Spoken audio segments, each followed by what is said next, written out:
Hi நண்பர்களே, நலம் 360 சேனலுக்கு உங்களை அன்போடு வரவேற்கிறேன். இன்றைக்கி நம்ம வீடியோவில் எதை பற்றி பேச போகிறோன்னா, ரொம்பவே ஒரு முக்கியமான ஒரு விஷயத்தை பற்றி தான் பேச போகிறோம்.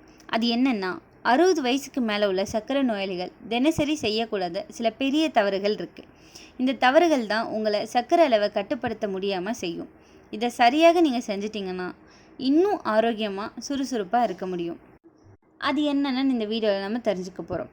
அதுக்கு முன்னாடி நலம் 360 சேனலை சப்ஸ்கிரைப் பண்ணாதவங்க சப்ஸ்கிரைப் பண்ணிக்கோங்க. மறக்காமல் பெல்லைக்கானை ப்ரெஸ் பண்ணிக்கோங்க. வாங்க வீடியோக்குள்ளே போகலாம். பலர் நான் காலையில் சாப்பிடாமல் இருந்தால் சர்க்கரை குறையும் அப்படின்னு நினைக்கிறாங்க. உண்மையில் காலை உணவை தவிர்த்தா பிளட் சுகர் ஃப்ளக்சுவேஷன் அதிகரிக்கும். 60 வயசில் மெட்டபாலிசம் குறைஞ்சிருக்கும். அதனால் நீண்ட நேரம் வெறும் வயிற்றில் இருந்தால் ஹைப்போகிளைசிமியா அபாயம் உண்டாகும். உதாரணத்துக்கு சொல்லப்போனால், ஒரு 60 வயசு அப்பா டயட் பண்ணும்படி காலை சாப்பாடை விட்டுட்டாங்க. 2 மணி நேரத்துக்குள்ளே தலை சுற்றி கைகால் நடுக்கம் வந்து கீழே விழுந்துட்டாங்க. இதுக்கான தீர்வு என்னென்னா, காலை உணவு லேசாக ஆனால் நார்ச்சத்து, புரதம், நல்ல கொழுப்பு இருக்கிற உணவாக எடுத்துக்கணும். சில பேர் லெஜண்ட் மாதிரி யோசிச்சு இன்றைக்கி நல்லா இருக்குது, மருந்து வேணாம் அப்படின்னு தவறாக எண்ணி அன்னைக்கு டேவோட மருந்தை ஸ்கிப் பண்ணிடுவாங்க. சர்க்கரை நோய் ஒரு நாள் நல்லா இருந்தாலும் அது உள்ளே தொடர்ந்து பாதிப்பை ஏற்படுத்திட்டு தான் இருந்தோம். மருந்து தவறுனா 2-3 நாட்களில் கூட பிளட் சுகர் உயர்ந்து பாதிப்பை தரும். ப்ராப்பராக மருந்து எடுத்துக்கிறது ஒரு நல்ல தீர்வாக இருக்கும். உங்களுக்கு அது மறக்குது அப்படின்னு நினச்சிங்கன்னா, ஒரு ரிமைண்டர் கிளாக் அல்லது மொபைல் அலாரம் மாதிரி செட் பண்ணி நம்ம ரெகுலராக டேப்லெட் போடுறது ரொம்பவே அவசியம்.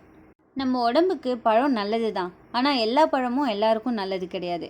60 வயசுக்கு மேலே பேன்க்ரியாஸ் செயல்பாடு குறையும். அதனால் அதிகம் ஃப்ருக்டோஸ் உடம்புல சுகராக மாறும். மாம்பழம், சப்போட்டா, திராட்சை அதிகமாக எடுத்தால் சுகர் ஸ்பைக் ஏற்படும் அபாயம் இருக்குது. சரியான அளவு ஒரு நாள் அதிகபட்சம் 100-150 கிராம் பழம் மட்டும்தான். அது கூட லோ கிளைசிமிக் இண்டெக்ஸ் ஃப்ரூட்ஸ் தான் சாப்பிடணும். டயபெட்டிக் ஃபுட் பிரச்சனை 60 வயசுக்கு மேலே ரொம்பவே பொதுவானது. பாதங்களில் சிறு காயம் வந்தாலும் உணர முடியாமல் இன்ஃபெக்ஷன் ஆகி அம்புடேஷன் வரைக்கும் போகும். அதனால் தினசரி பாதத்தை கழுவி உலர்த்தி கிராக்ஸ் உள்ளதா அப்படின்னு பார்க்குறது ரொம்பவே அவசியம். சின்ன காயத்தை கூட இக்னோர் பண்ணக்கூடாது. நான் வயசானவன், எனக்கு எக்ஸசைஸ்லாம் தேவையில்ல, நான் வைரம் பஞ்சக்கட்டை அப்படின்னு சில பேர் நினச்சிட்ருப்பாங்க. அது ரொம்பவே தவறு. 60 வயசுக்கு மேலே மசில்ஸ் லாஸ் ஆகும், சுகர் கண்ட்ரோலும் குறையும். வாக்கிங், சேர் எக்ஸசைஸ், லைட் யோகா இந்த மாதிரி சில உடற்பயிற்சிகளை பாதுகாப்பான முறையில் செய்கிறது ரொம்பவே அவசியம். குறைஞ்சது ஒரு நாளைக்கு 30 நிமிஷமாவது உடற்பயிற்சி செய்யணும். ஒரு சிலருக்கு மன அழுத்தம் வந்தால் கார்டிசல் ஹார்மோன் அதிகரித்து சுகர் லெவல் உயரும். ஓய்வு பெற்ற வாழ்க்கையிலும் குடும்ப பிரச்சனைகள், நிதி பிரச்சனைகள் மன அழுத்தத்தை தரும். இப்படிப்பட்ட மன அழுத்தத்துலேருந்து நீங்கள் தப்பிக்கணும்னா ப்ரீத்திங் எக்ஸசைஸ், ப்ரேயர், கார்டனிங் போன்ற செயல்பாடுகளில் நீங்கள் ஈடுபடலாம். சர்க்கரை நோயாளிகளுக்கு டீஹைட்ரேஷன் வந்தால் கிட்னி சீக்கிரமே பாதிப்படும். நாள் முழுவதும் 2-2.5 லிட்டர் தண்ணீர் குடிக்கும். குளிர்பானம், ஜூஸ் இவையெல்லாம் நம்ம குடிக்கிறதால சுகர் லோடு தான் அதிகரிக்கும். அதை விட்டுட்டு நார்மல் தண்ணியை 2-3 லிட்டர் குடிக்கிறது ரொம்பவே நல்லதுன்னு சொல்லலாம். 60 வயசுக்கு மேலே ஆகிடுச்சு, இதுக்கு மேலே நம்ம எப்படி இருந்தால் என்ன அப்படின்னு யோசிக்காதீங்க.